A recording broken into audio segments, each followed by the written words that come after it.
الميامين الطاهرين وأصحابه الأكرمين الأفضلين ومن تبعهم بإحسان إلى يوم الدين. أما بعد، قد قال الله تبارك وتعالى في القرآن المجيد والفرقان الحميد: أعوذ بالله من الشيطان الرجيم، بسم الله الرحمن الرحيم. أَوَمَنْ كَانَ مَيْتًا فَأَحْيَيْنَاهُ وَجَعَلْنَا لَهُ نُورًا يَمْشِي بِهِ فِي النَّاسِ كَمَنْ مَثَلُهُ فِي الظُّلُمَاتِ لَيْسَ بِخَارِجٍ مِنْهَا كَذَلِكَ زُيِّنَ لِلْكَافِرِينَ مَا كَانُوا يَعْمَلُونَ.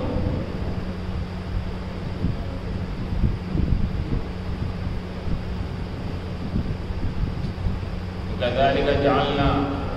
فِي كُلِّ قَرْيَةٍ أَكَابِرَ مُجْرِمِيهَا لِيَمْكُرُوا فِيهَا وَمَا يَمْكُرُونَ إِلَّا بِأَنفُسِهِمْ وَمَا يَشْعُرُونَ. وَإِذَا جَاءَتْهُمْ آيَةٌ قَالُوا لَن نُّؤْمِنَ حَتَّىٰ نُؤْتَىٰ مِثْلَ مَا أُوتِيَ رُسُلُ اللَّهِ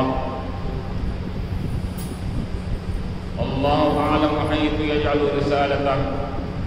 سَيُصِيبُ الَّذِينَ أَجْرَمُوا صَغَارٌ عِندَ اللَّهِ وَعَذَابٌ شَدِيدٌ بِمَا كَانُوا يَكْفُرُونَ.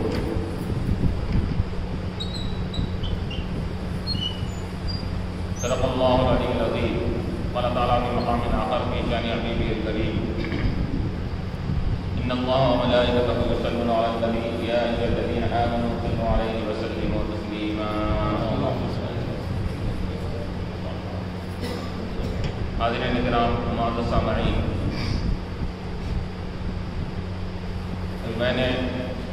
جس سورہ انعام کی 8ویں پارے کی آیات کی تلاوت کا شرف حاصل کیا، اس میں اللہ تبارک و تعالیٰ ارشاد فرما رہا ہے: أَوَمَنْ كَانَ مَيْتًا فَأَحْيَيْنَاهُ. کیا وہ شخص جو بے جان تھا، مردہ تھا، تو ہم نے اس کو زندگی عطا کی، زندگی بخشی، اور ہم نے اس کے لیے وَجَعَلْنَا لَهُ نُورًا يَمْشِي بِهِ، ہم نے اس کے لیے نور اور روشنی بنایا جس کے ذریعے وہ چلتا ہے لوگوں میں. تو جس کو حقیقی زندگی ملی، نور اور روشنی ملی، تو ایسا شخص کمم مثلہ فی الظلمات، کہ ایسا شخص اس کے برابر ہو سکتا ہے جو تاریکیوں میں ہے، اندھیریوں میں ہے، کفر کے، شرک کے، بدعمالی کے تاریکوں میں، جو وہ گھٹاٹوں اندھیرے میں یہ گھسا ہوا ہے، کہ لیس بخارج منہا، اس سے کبھی نکل نہیں سکتا. تو روشنی میں رہنے والا اور تاریکی میں رہنے والا اور زندہ آدمی، مردہ آدمی، حیات والا اور موت والا دونوں کیا برابر ہو سکتے ہیں؟ تو اللہ تعالیٰ یہاں پر زندہ حقیقت میں کون ہے، اس کی زندگی کا یہاں پر اللہ تبارک و تعالیٰ حقیقت زندگی کے بیان فرما رہے ہیں کہ حقیقی زندگی یہ صرف جسم میں روح کا، حیات کا ہونا نہیں ہے، بلکہ حقیقی زندگی انسان کی اگر ہے تو وہ ایمان کے ذریعے سے ہوتی ہے. ایمان اگر ہے تو حقیقی وہ زندہ ہے، اور اگر ایمان نہیں ہے تو پھر وہ زندہ ہے کہ بھی مردہ ہے. کہ اللہ تعالیٰ نے قرآن میں بے شمار مقامات پر فرمایا: اِنَّكَ لَا تُسْمِعُ الْمَوْتَىٰ، آپ مردوں کو نہیں سنا سکتے. مفسرین فرماتے ہیں مردے سے مراد کون ہے، کہ یا اس سے مراد کافر ہے، کہ ان کے دل مردہ ہو گئے ہیں، تو ان کو بظاہر دنیا میں چل رہے ہیں، پھر رہے ہیں، کھا رہے ہیں، پی رہے ہیں. اللہ تعالیٰ نے ان کو کیا فرمایا؟ مردے فرمایا، لا تسمع الموتى فرمایا. اور ایمان والا، کفر والا یہ زندہ ہے کہ بھی وہ مردہ ہے، اور ایمان والا دنیا سے پردہ فرمانے کے بعد بھی قبر میں جا کر بھی وہ زندہ ہے. کیوں؟ اس وجہ سے کہ وہ اپنے ساتھ دنیا میں بھی ایمان کے ساتھ تھا اور قبر میں بھی اپنا ایمان ساتھ لے گیا. اور ایمان جس کے پاس ہوتا ہے وہ کبھی مرتا نہیں، اس کی زندگی ہمیشہ کی ہوتی ہے. تو یہاں پر اللہ تعالیٰ نے وَمَنْ كَانَ مَيْتًا فَأَحْيَيْنَاهُ، تو پہلے بے جان تھا، ہم نے زندگی عطا فرمائی. اس سے مراد کون ہے؟ مفسرین فرماتے ہیں، اس آیت کا شان نزول ذکر کرتے ہیں کہ حضرت امیر حمزہ رضی اللہ تعالیٰ عنہ حضور کے چاچا ابھی اسلام قبول نہیں کیے تھے، اور اس وقت ابو جہل بہت ہی حضور پاک علیہ السلام کو ستایا کرتا تھا، تکلیفیں دیتا، ایذائیں دیتا تھا۔ ایک مرتبہ اس نے ابو جہل نے حضور پاک علیہ السلام کے اوپر کچھ گندگی پھینکی، اتنا نفرت کرتا تھا کہ گندگی آپ کے اوپر پھینکی تو حضور پاک علیہ السلام تو خاموشی اختیار کیے، صبر کیے، لیکن حضرت امیر حمزہ رضی اللہ عنہ شکار کے لیے گئے ہوئے تھے، وہ شکار بڑے شوق سے کیا کرتے تھے، ابھی ایمان قبول نہیں کیے ہیں۔ جب شکار سے واپس آئے تو ان کی بیوی یا کسی کوئی لوگوں نے ان سے کہا کہ تمہارے بھتیجے محمد صلی اللہ علیہ وسلم پر تمہارا بھائی ابو جہل نے یہ گندگی پھینکا ہے۔ تو یہ سننا تھا حضرت امیر حمزہ رضی اللہ عنہ بڑے جلال میں آ گئے، فیض و غضب میں آ گئے۔ وہ تیر کمان ساتھ لے کر جو شکار کرنے کے لیے گئے تھے، اسی تیر کمان کے ساتھ ابو جہل کے مکان پر آئے، آ کر وہ تیر کمان سے اس کے سر پر وار کرنے لگے۔ وہ چلانے لگا کہ اے بھائی، آپ مجھے مار رہے ہو جبکہ ہمارے بھتیجے نے ہمارے معبودوں کو برا برا کہہ رہے ہیں، ہمارے دیوتاؤں کو، ہمارے جس کی ہم عبادت کرتے ہیں ان کو برا بھلا کہہ رہے ہیں، ان کو کچھ نہیں کہتے، آپ مجھے ہی برا کہہ رہے ہیں۔ یہ کہہ کر ابو جہل چلانے لگا۔ تو حضرت امیر حمزہ رضی اللہ عنہ نے کیا فرمایا؟ ان کے کلمات بات کی طرف اشارہ کر رہے ہیں کہ اگرچہ کہ آپ نے حضور کی نبوت پر ابھی ایمان نہیں لایا تھا، لیکن ایمان نہ لانے کے باوجود بھی آپ نے کبھی بھی کفر شرک یعنی شرک اور بت پرستی نہیں کیا تھا آپ نے کبھی بھی۔ تو آپ نے فرمایا ارے تو اپنے ہاتھوں سے بنا کر جس کی عبادت کرتا ہے تو وہ تجھے کیا فائدہ پہنچا سکتے ہیں، تو اس کو دیوتا بول رہا ہے۔ تو یہ کہہ کر فوراً اس کو سزا دے کر اس کو ڈانٹ ڈپٹ کر کے حضور کے بارگاہ میں آئے، آ کر فوراً اسلام قبول کر لیا۔ تو اللہ تعالیٰ یہ آیت نازل فرمایا کہ حضرت امیر حمزہ رضی اللہ عنہ اومن کا نمیتن، کہ یہ ایمان کی زندگی سے دور تھے تو ہم نے احیینا ہو، ایمان کی زندگی ان پر نماز کی عطا کر دیا، احیینا ہو۔ تو یا یہ امیر حمزہ رضی اللہ عنہ یہ اور ابو جہل دونوں برابر ہو سکتے ہیں، کیونکہ وہ ابو جہل ابھی ایمان کی زندگی میں داخل نہیں ہوا اور یہ ایمان کی زندگی میں داخل ہو گئے ہیں۔ تو اللہ فرمایا ومن کان میتا فاحیینا ہو، ہم نے ان کو حضرت حمزہ رضی اللہ عنہ کو ایمان عطا کیا اور ان کو ایمان ہی نہیں کیا، وجعلنا لہ نورین، ہم نے ان کو لیے ایمان کی روشنی، حضور کی تابعداری اور فرما برداری کی روشنی، مطابعت سنت نبی صلی اللہ علیہ وسلم کی روشنی اور اعمال صالحہ کی روشنی، ان تمام روشنیوں سے حضرت امیر حمزہ کو ہم نے بہرمند فرما دیا۔ اب وہ روشنیاں ایمان کی، ہدایت کی، حضور کی پیروی کی، سنتوں کی روشنی لیے پورے روئے زمین پر پھر رہے ہیں، یمشی بھی فی الناس، لوگوں میں پھر رہے ہیں، وہ روشنی لے کر جدھر جا رہے ہیں اپنی روشنی کو پھیلا رہے ہیں، اسلام کی روشنی کو، اعمال صالحہ کی روشنی کو، حضور کے تقلید اور پیروی کی روشنی کو پھر رہے ہیں۔ تو ایسا شخص، اور وہ شخص جو صرف تاریکی میں، ابو جہل جو صرف تاریکی ہی تاریکی میں ہے اور وہ ایمان نہیں لایا، نہ اس کے پاس نہ ایمان کی روشنی ہے، نہ نیک اعمال کی روشنی ہے، نہ حضور کی نبوت اور آپ کی سنت نبوی صلی اللہ علیہ وسلم کی یہ اطاعت کرنے کی اس کے پاس کوئی روشنی ہے، تو دونوں کیا برابر ہو سکتے ہیں؟ تو اللہ تعالیٰ یہاں پر سوالیہ انداز میں فرمایا کیا او امن حرف استفہام ہے، یہ واٹ کے معنی میں، کیا یہ دونوں برابر ہو سکتے ہیں؟ تو علماء مفسرین فرماتے ہیں کہ کسی بات کی اگر خالی خبر دے دینا ہے تو جملے خبریہ لا لیا جاتا ہے، یہ کہہ دیا جاتا ہے اس کے اندر کہ ایمان والا اور بے ایمان والا دونوں برابر نہیں ہے، خبر ہو گئی بات۔ اور اسی بات کی خبر دینے کے ساتھ ساتھ وہ دل میں بٹھانا مقصود ہوتا ہے، یہ بات لوگوں کے سامنے والوں کے ذہن نشین ہو جائے۔ تو اللہ تعالیٰ حرف استفہام سے ذکر فرماتا ہے کہ سوالیہ انداز میں فرماتا ہے اس کے اندر کیا ایسی بات نہیں ہے؟ تو یہ بات کہنے سے سامنے والوں کے دلوں میں وہ بات جم جائے۔ تو ابابن کانا، تو اللہ نے یہاں بھی حرف استفہام فرمایا تاکہ بتلانے کے لیے کہ حضرت امیر حمزہ اور امیر حمزہ اور ابو جہل کا دونوں کا مقام ایک نہیں ہو سکتا۔ اور ایک روایت میں یہ بھی آتا ہے کہ اس سے مراد حضرت عمر رضی اللہ عنہ بھی ہو سکتے ہیں، کہ حضرت عمر رضی اللہ عنہ اور ابو جہل، جیسا کہ یہ ابھی حضرت عمر اسلام قبول نہیں کیے تھے، تو اس وقت کی بات ہے اس وقت کہ حضور پاک علیہ السلام نے دعا فرمائی تھی کہ اللہ تعالیٰ کہ دونوں عمر نامی شخصوں میں سے ایک کو اسلام کے لیے آپ قبول فرما لیں، کیونکہ حضرت عمر کا نام بھی عمر تھا، اس کا نام بھی عمرو بن ہشام نام تھا ابو جہل کا۔ تو حضور نے فرمایا تھا، بعض روایتوں میں وضاحت کے ساتھ آتا ہے کہ اللہم ایید الاسلام بعمر، اے اللہ عمر کے ذریعے سے اسلام کی تائید فرما، مدد فرما۔ اور ایک روایت میں یہ آتا ہے کہ اللہ ان دونوں میں سے دونوں سرغنے ہیں، دونوں کفر کے بڑے اونچے مقام پر ہے اور لوگوں کو بھٹکا رہے ہیں، اے اللہ ان دونوں میں سے ایک کو تو ایمان کی توفیق دے دے تاکہ وہ جو ہے ایمان کا مقام و مرتبہ بڑھ جائے اور لوگوں کی نفرتیں ختم ہو جائے۔ تو اللہ تعالیٰ نے حضور علیہ السلام کی دعا قبول فرما کر حضرت عمر رضی اللہ عنہ کو ایمان کی دولت سے مالا مال فرما دیا۔ تو یہاں ان کا ذکر ہے، مفسر بات فرماتے ہیں کہ اس سے حضرت عمر بھی ہو سکتے ہیں کہ آپ پہلے ایمان نہیں لائے تھے، ایمان لانے کے بعد آپ کو جو اعمال صالحات کی اور اس کے بعد جو آپ کو روشنی جو ملی ہے، ایسی روشنی کہ آپ نے اپنے ایمان کے ذریعے سے جو فتوحات کیے ہیں، جو تمام آدھی دنیا کو فتح کر کے بتا دیا، وہ فتح اور روشنی اور حضور پاک علیہ السلام کی سنتوں کی پیروی کی روشنی اور آپ کے اندر اللہ تعالیٰ نے جو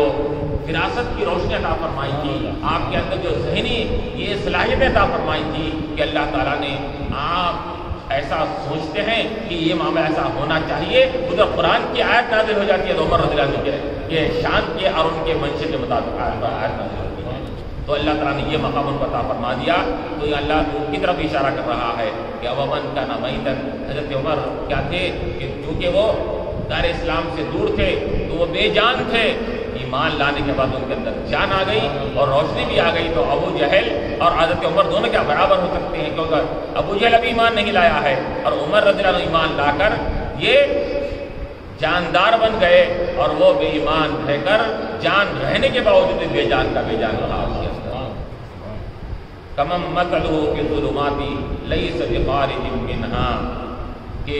وہ ابو جہل جو ایسی تاریکیوں میں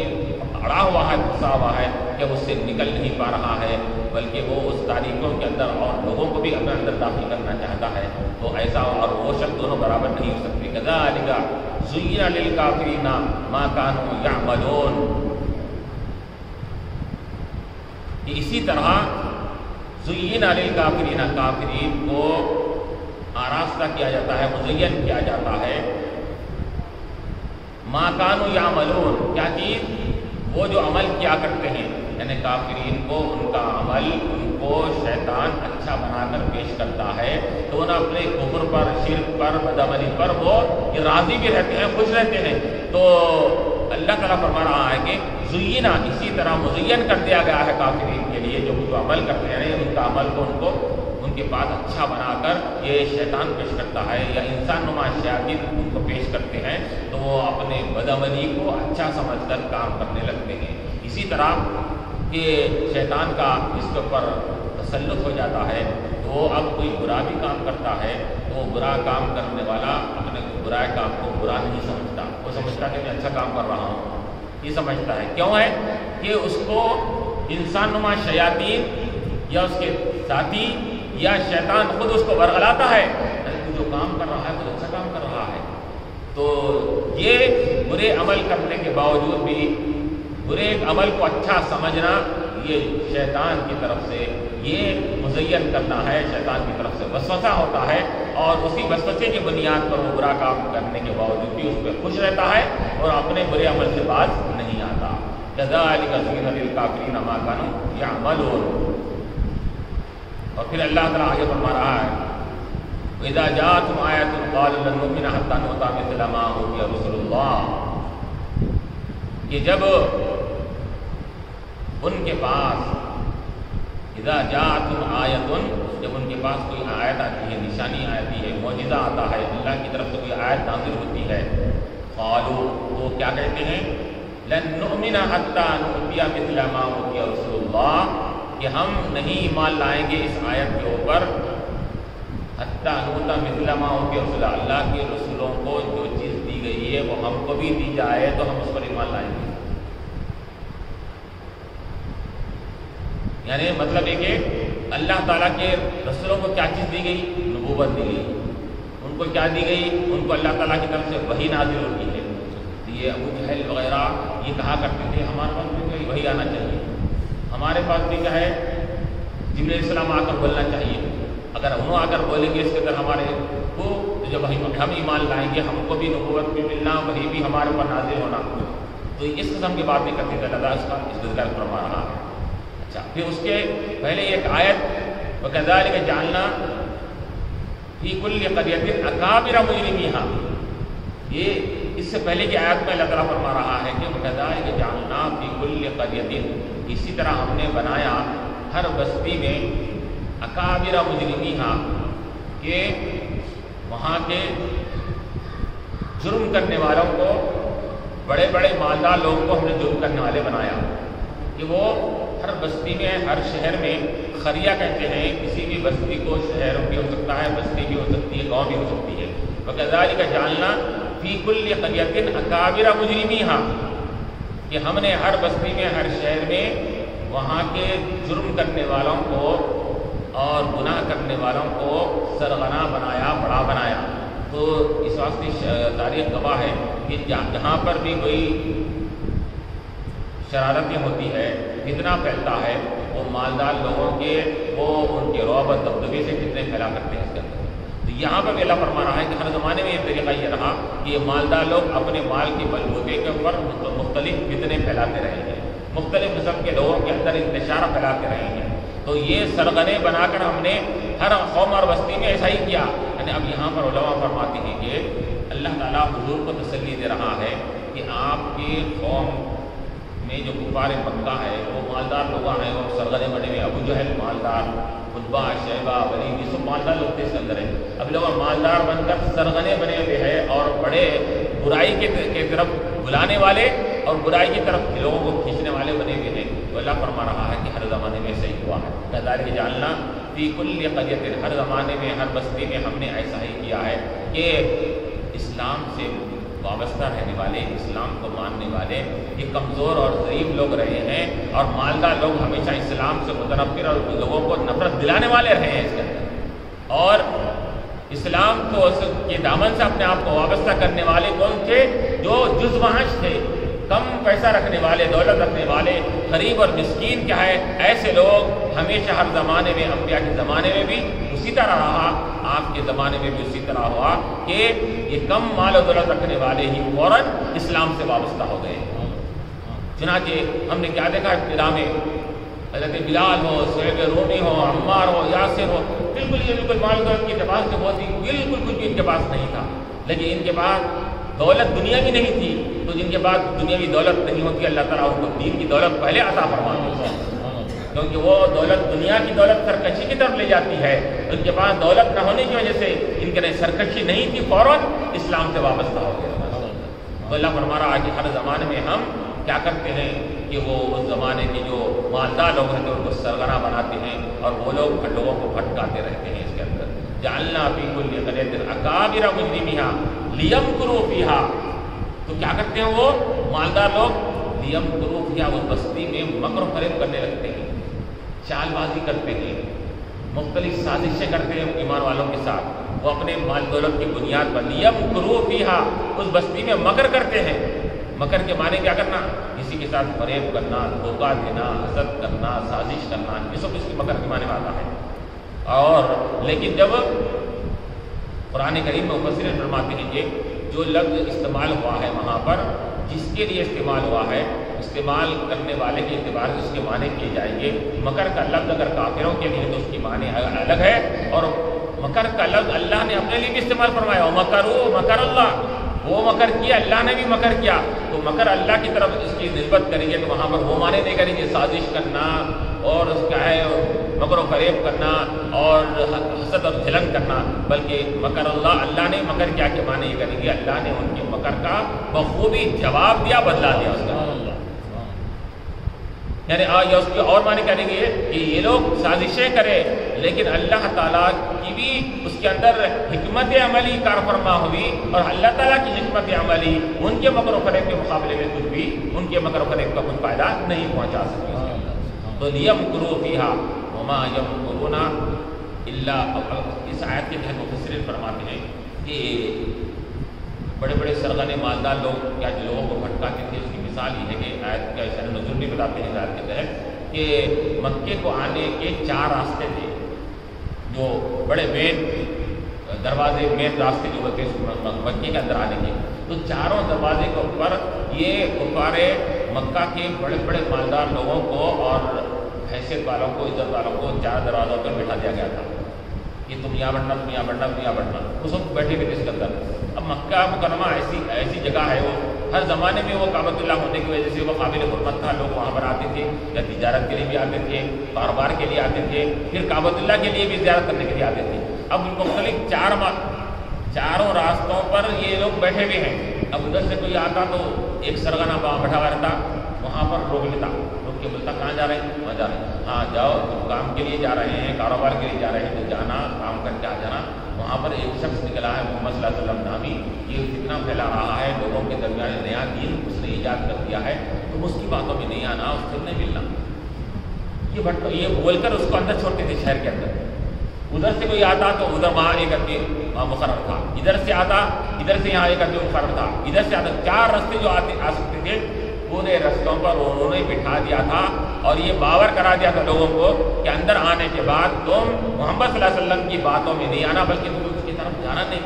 ان کی محفل میں جانا نہیں، اپنا کام کرو، واپس آ جاؤ، کعبۃ اللہ کو جاؤ، زیارت کرو، واپس آ جاؤ، ان کی محفل میں لگ جاؤ. ان جادوگر ہے، وہ ایسے ہے کہ ان کی محفل میں چلے گئے تو کیا معلوم کیا لوگ ان کے دیوانے ہو جا رہے ہیں اور اپنے مذہب کو چھوڑ دے رہے ہیں، اپنے دین کو چھوڑ دے رہے ہیں اس کے اندر، تو تم ان کے پاس جاؤ مت، یہ کہا کرتے تھے. اب یہاں پر علماء فرماتے ہیں کہ انسان کی فطرت ہے،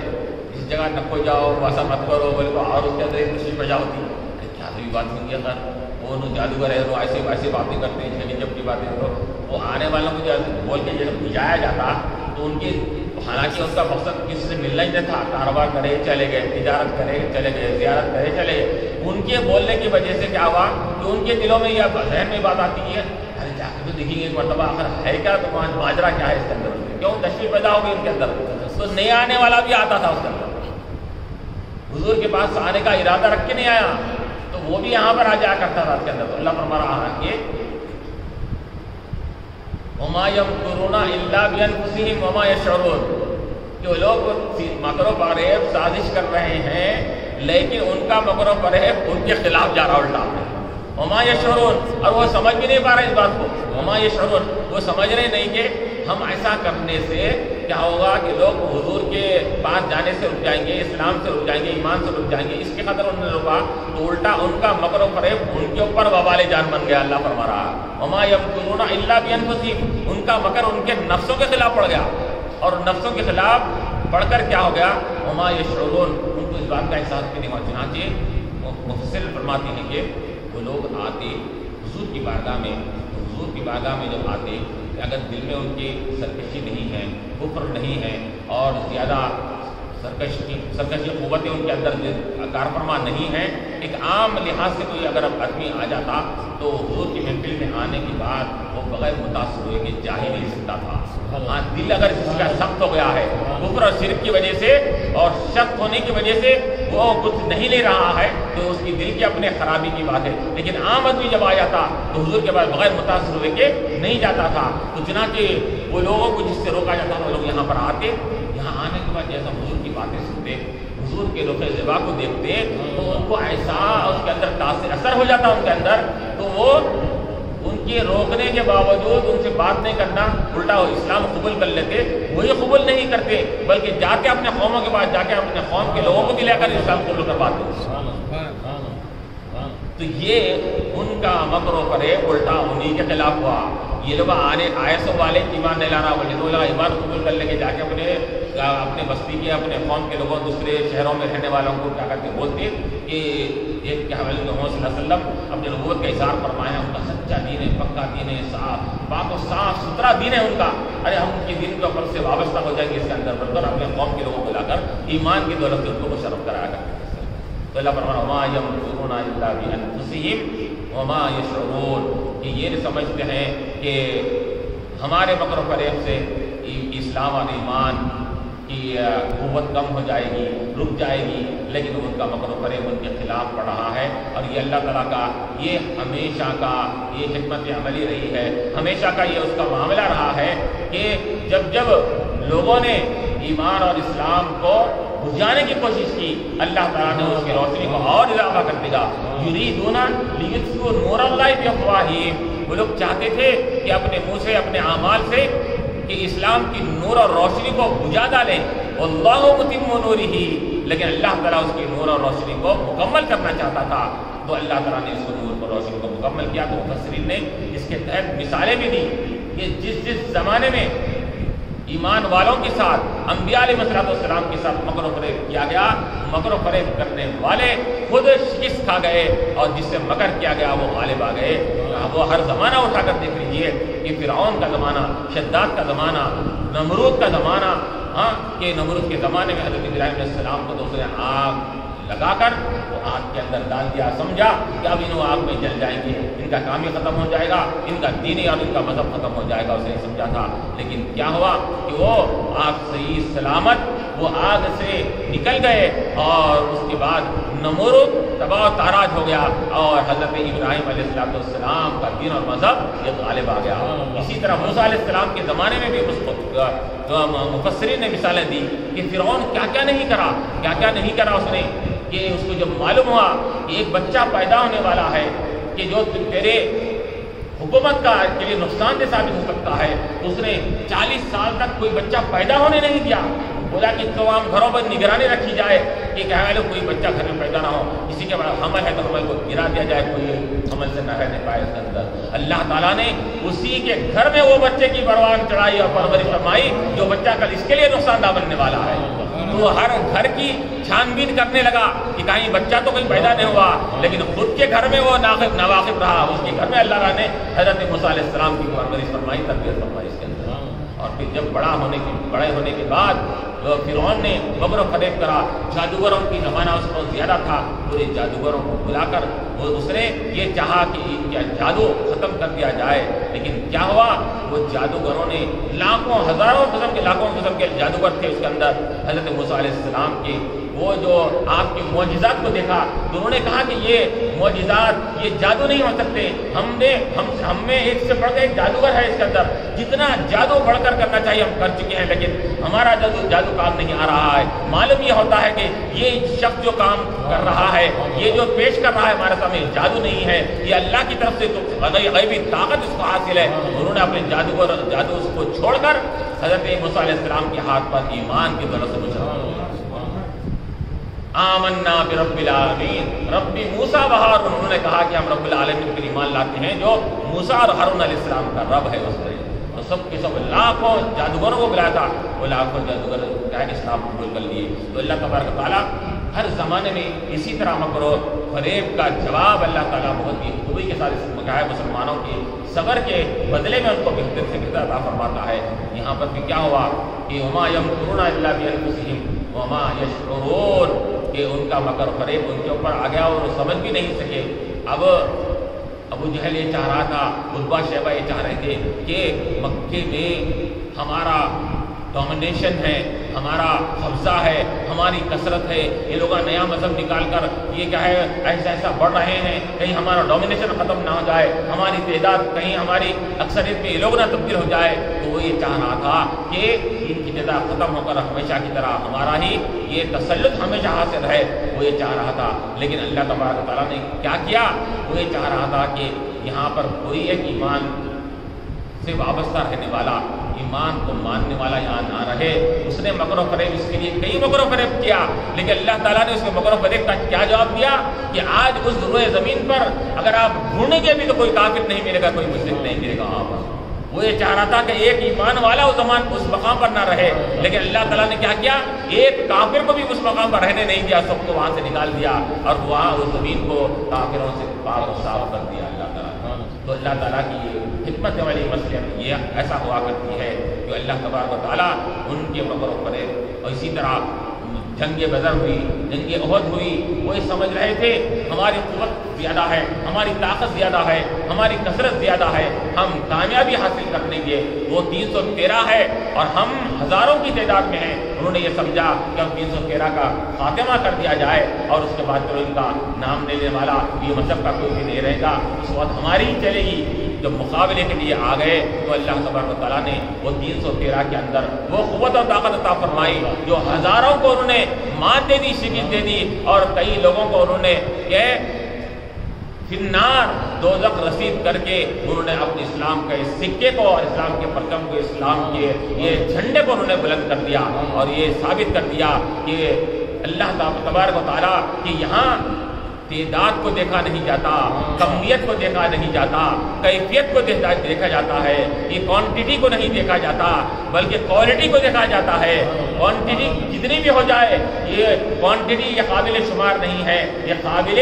تعریف نہیں ہے۔ ادھر کوانٹٹی زیادہ ہے لیکن ادھر کوانٹٹی کم ہے، کوالٹی زیادہ ہے۔ کوالٹی کیا ہے؟ ایمان ہے، اعمال صالحہ ہے، یہاں پر اخلاص ہے، اللہ کی محبت ہے، رسول کی محبت ہے، اور وہاں پر تعداد میں اضافہ ہے لیکن کوالٹی کچھ بھی نہیں ہے، شر ہے، فتنہ ہے، فساد ہے،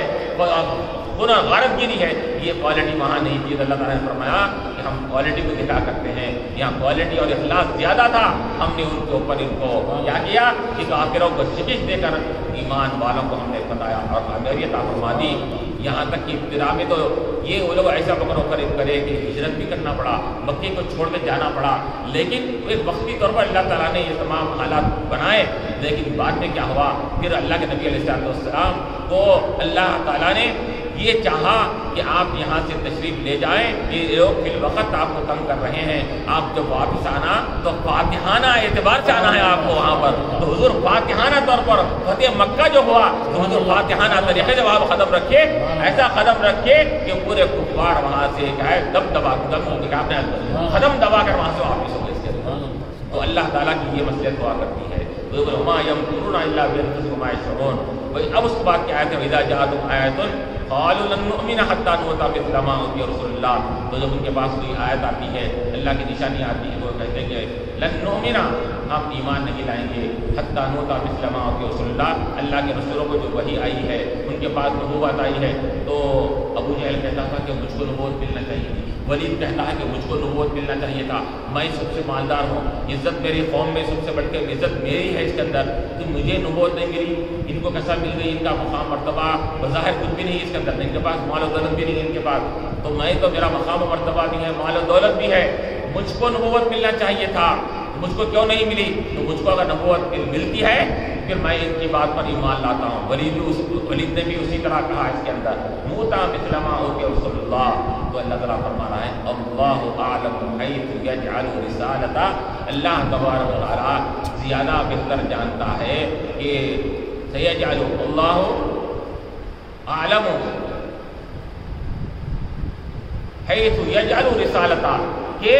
اپنی رسالت اور نبوت کہاں رکھنی چاہیے وہ اللہ زیادہ جانتا ہے، کس کو رسول نبی بنانا چاہیے اللہ زیادہ بہتر جانتا ہے، اس کے اعتبار سے اللہ تعالیٰ نے رسول اور نبی کو منتخب فرماتا ہے۔ یہ ہیرے جواہرات کو یہ مٹی کے برتنوں میں رکھا نہیں جاتا، ہیرے جواہرات کو یہ سیف میں رکھا جاتا ہے، تجوری میں رکھا جاتا ہے۔ تو اسی طرح معمولی سی چیزوں برتنوں میں قیمتی چیزوں کو رکھا نہیں جاتا۔ تو جب قیمتی چیزوں کو معمولی برتن میں نہیں رکھا جاتا تو جو برتن اور جس کا دل یہ گندگی کفر کی وجہ سے بھری ہوئی ہے، اس گندگی کے برتن میں نبوت کا خزانہ کیسے آ سکتا ہے، رسالت کا خزانہ کیسے آ سکتا ہے؟ اللہ تعالیٰ فرما رہا ہے ہم جانتے ہیں کہ کہاں رکھنا ہے، کس کو رسول بنانا ہے، کون اس کے حیثیت رکھنے والا ہے، کون اس کی صلاحیت رکھنے والا ہے، اس کے اعتبار سے ہم رسول بناتے ہیں۔ رسول بنانا یہ تمہارے اپنے یہ ذاتی کمالات کی بنیاد پر نہیں ہے، تمہارے اندر تو کوئی کمال نہیں ہے، کوئی اگر کمال حاصل بھی کر لے اعمال کے ذریعے تو وہ اعمال کے ذریعے کمال حاصل کرنے کے باوجود بھی اللہ تعالیٰ ہر کسی کو نبی نہیں بناتا، ذاتی کمال کے ساتھ ساتھ اللہ تعالیٰ کا فضل و کرم بھی اس کے ساتھ شامل حال ہونا ضروری ہے۔ تو اللہ جس کے ساتھ چاہتا ہے اسی کو کیا ہے رسول بناتا ہے۔ اب یہ تو کہہ رہے ہیں کہ ہم کو نبی بنایا جائے، ہم کو رسول بنایا جائے، ہم پر وحی نازل کی جائے، جبکہ اللہ تعالیٰ فرما رہا ہے کہ اے لوگوں، نبی اور رسول کی بات تو دور کی بات ہے کہ ہم نے اپنے نبی کے ساتھ رہنے والے صحابہ کو جو بنایا ہم نے، تو وہ عام لوگوں کو نہیں بنایا، ہم ایسے لوگوں کو بنائے، ہمارے پسندیدہ چنندہ بندوں کو ہم نے نبی کی صحبت کے لیے بنایا ہے، صحبت کے لیے چنا ہے۔ تو نبوت کے لیے تو ہم کو کتنا نہیں چنتے، ان کو کیا معلوم ہونا چاہیے اس کے لیے؟ خالی صحبت کے لیے ہم چن چن کر صحابہ کو رکھے ہیں، تو پھر اب نبوت کے لیے اللہ تعالیٰ کا انتخاب کا کیا معیار ہوگا، اس سے اندازہ لگایا جا سکتا ہے اس کے اندر۔ کیوں یہ چنندہ لوگوں کا چنندہ شخصیت کو نبی کہا جاتا ہے، تو وہ چنندہ شخصیت کو اللہ تعالیٰ جو منتخب فرماتا ہے، تو وہ اپنی کیا ہے، اللہ یصطفی من الملائکۃ رسلا ومن الناس، جس کو اللہ تعالیٰ چاہتا ہے منتخب فرماتا ہے۔